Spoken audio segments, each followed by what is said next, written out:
I really love your kitchen, Jeannie. This is fantastic. My dream. Oh, okay. Here's my 3 ovens.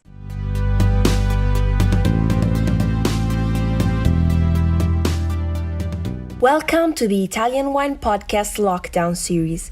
Every Monday we'll be connecting with Italian wine people.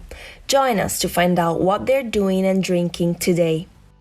Hello, Jeannie. Good to see you. Hi, JC. Good to see you. It's quite interesting to be in this so-called lockdown series. When in Hong Kong, our lockdown is a little bit more, how should I say, flexible as it is in Italy. But anyway, most people are staying at home. I'm sure you spent a great deal, much more time at home than you have in the past in Hong Kong. So I've been cooking a lot of food. Every day is sort of a new recipe. But the one that I wanted to show and share today is something really simple and something that I think anyone can do. And lots of people love eggs. They love eggs poached, fried, scrambled, but the way that we have it, the Korean way of having eggs is a kind of a special steamed egg in a clay pot. So right behind me, you'll see in a bit, I have been boiling for about 30 minutes special Korean base stock. Yeah, so let me just share with you the very basic ingredients, okay? It's very simple. The main ingredient is egg, and to give it the fluffiness and the lightness, you need the broth or the dashi. And if you don't have Japanese or Korean dashi and you can't make it, then just use chicken stock or vegetable stock. It's equally good. It gives that savory umami contrast. And because you have eggs in it as well and it's steamed, it really accentuates that umami taste and gives a lot of, for me, a kind of comforting feeling that goes straight to my stomach. So it's eggs, dashi, that's the main. But then the third is actually the way you salt it. So if you don't have fish sauce, you can easily use salt. There's a lot of white wines from Italy that I think would go really well with this dish. However, the one thing you have to remember, like all Korean and Chinese food, sure, we don't eat just this dish by itself. So I've prepared a little meal tray for you to get an idea of how we would eat this dish, because it's considered one of the side dishes. So if this was my main source of protein, I would have this for lunch or breakfast, because it's a very light dish and with rice and some vegetables, right? So you don't have wine with lunch, Jeannie? Of course. Well, I'm cooking and I'm having a Vete San Leonardo Sauvignon Blanc. So fantastic. Yes. I'm having a Canel Bosco Cuvée Prestige. Franciacorta, toujours Franciacorta. Here it is. I opened it just before I started. So let me put this on this side. Okay. So now what we have to do is I have 6 eggs, and the proportion really varies. You can make 4 eggs, you can make 6, you can make 8, and it's really up to you and how many people. I normally we have 6 people in my family. I have 4 daughters, so I usually proportion kind of 1 egg per person. 1 egg per person. Yes, and when you do 6 eggs, normally I measured it already, but the broth is usually between 1 to 1.5 cups. And the only thing I need to do is fluff these eggs and beat them, until they're the consistency I want. Now, the difference between, and I brought this strainer here because chawanmushi, the Japanese version of the steamed egg, is usually in a ramekin, in this kind of ramekin, and it's steamed. And if I run the egg through the strainer, then the texture of the egg becomes really fine. Yes. But the Korean version is actually a little bit rougher because we stir, and as you will see, the texture is a little bit richer and bigger. Now, if you want also a runnier, more soupy type of a steamed egg, then you can add more broth. It's really up to you. So I'm going to beat this fairly well, about a few minutes. And Saltiness also depends on you. I really love your kitchen, Jeannie. This is fantastic. My dream. Oh, okay. Here's my 3 ovens right here. Mamma mia. Wow, I love it.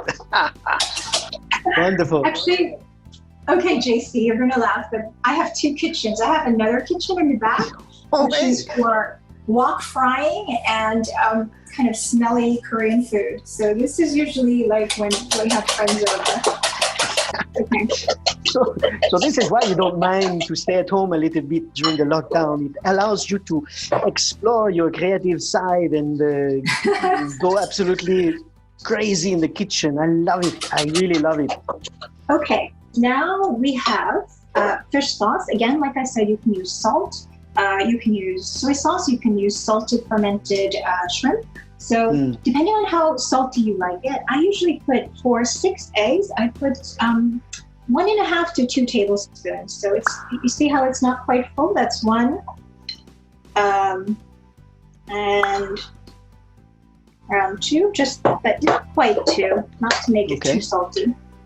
I usually use this to make soup for 6 people. Korean soup, like tofu soup. I would make soybean soup, beef stew, and we have it in this pot. We bring it to the table, and then we serve it in soup bowls. So you just stir. So the time now, I can see is it takes about 7 minutes. And 7 minutes. Yeah, and the only reason I'm not putting the lid on yet is because I just want to make sure that nothing sticks. Once it starts boiling a little bit more, and you can see that the egg is kind of getting into a thicker consistency, then I'm going to be ready to put the lid on because this has a steam effect. Now, if you don't have this pot, then the question is, what do you do? So you'd use what the French call the bain-marie, or the hot water method, where you put the ramekins or some sort of heated pot into water so that it's actually bathing in water. Or you can put it in your steamer. But the idea is that what you really want to do is the last 3 minutes, you want it to steam and kind of fluff up. So it's a beautiful golden color right now. And I'm just letting it stir. So it will be cooking for about, I've been stirring for about a minute or 2. So once I put the top on, I'm going to do another 3-4 minutes, and you'll see how this pot does its magic. Wonderful. Wonderful. And that's it. Ooh, do you want to take a peek? Okay, wonderful. So this is a little too runny. And if you look, you can see that it's starting to cook all around. Now, what I'm going to do is just see, so all around it, it's still starting to cook. So I think I'm going to give it another 2 more minutes. So perhaps, when I was in the lift coming to my flat now, I spoke with someone in the lift, and people said, I cannot wait to go back to work in my office, because when I work at home, I cannot concentrate at all. And so I'm curious, you must do quite a bit of work from home yourself. So how do you concentrate when you work from home? Well, I guess I'm used to it because, in fact, my daytime job was usually being a mother. I see. And everything else. And so I'm used to doing work, as my family will tell you, on the airplane, on trains, in a taxi, wherever I can find the time, because time was so precious.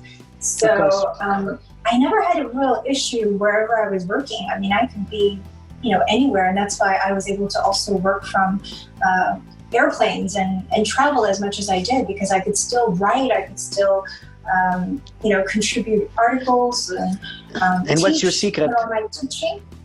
What's your secret to be effective in this context? Be very busy and have lots of children, because they will force you to be a good time management person from the very beginning. Because if you have 4 small kids, when they were young, my kids were 4 children under the age of 4 years old.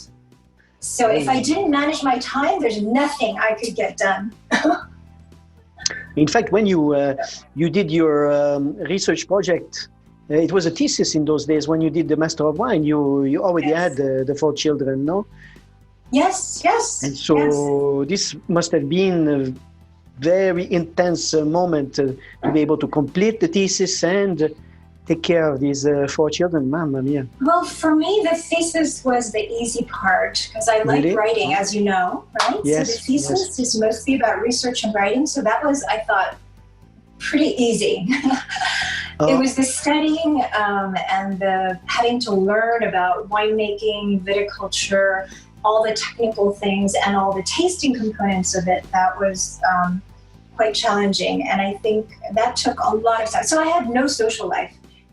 Outside of family, I just didn't see anybody, probably for about 4 years, 4 to 5 years. So studying for the Master of Wine is a kind of a lockdown practice, if you will. Yeah.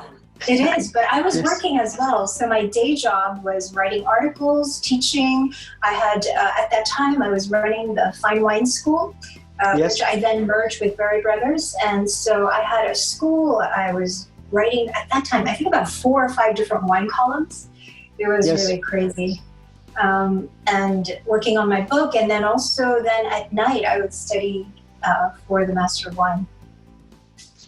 So, so your secret to keep focused is to be busy, because you have no choice and you have to focus. And so, and so you really use your time really well. Yeah, exactly. Ooh, juicy. Fantastic. Ooh. Okay, I'm going to give it a few more minutes, because I think I want it to be a little runny and soft, because it's steamed, but at the same time, I don't want it to be too soupy. It depends on how you enjoy it. Because if you think about it, it's steamed egg with broth and a lot of umami flavor going on. Wonderful. Yeah, no, for me, umami flavor, I really believe a fantastic Franciacorta with 50, 70 months on the lees, even some bottle aging would be really fantastic with such a dish. That's a good thing. I'll be right back. Oh, I hope you have a Franciacorta.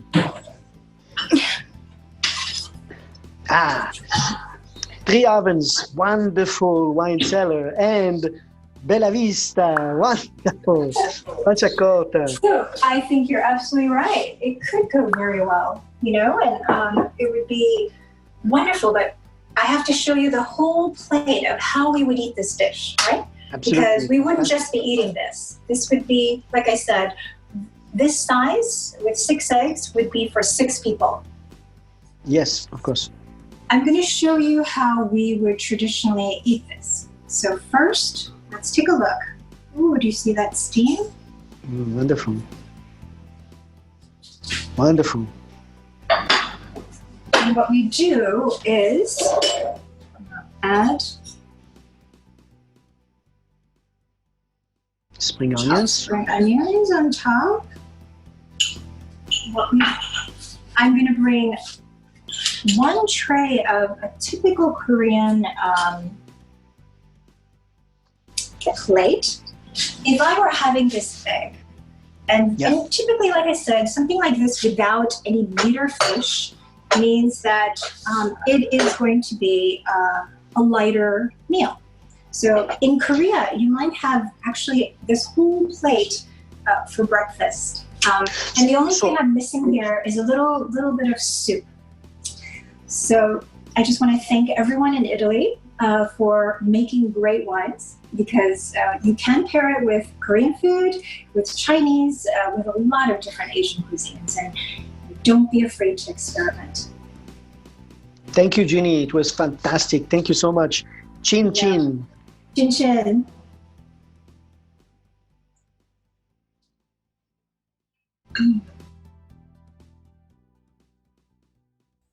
See you next Monday for another Virtual Wine Journey Italian Wine Podcast Lockdown series.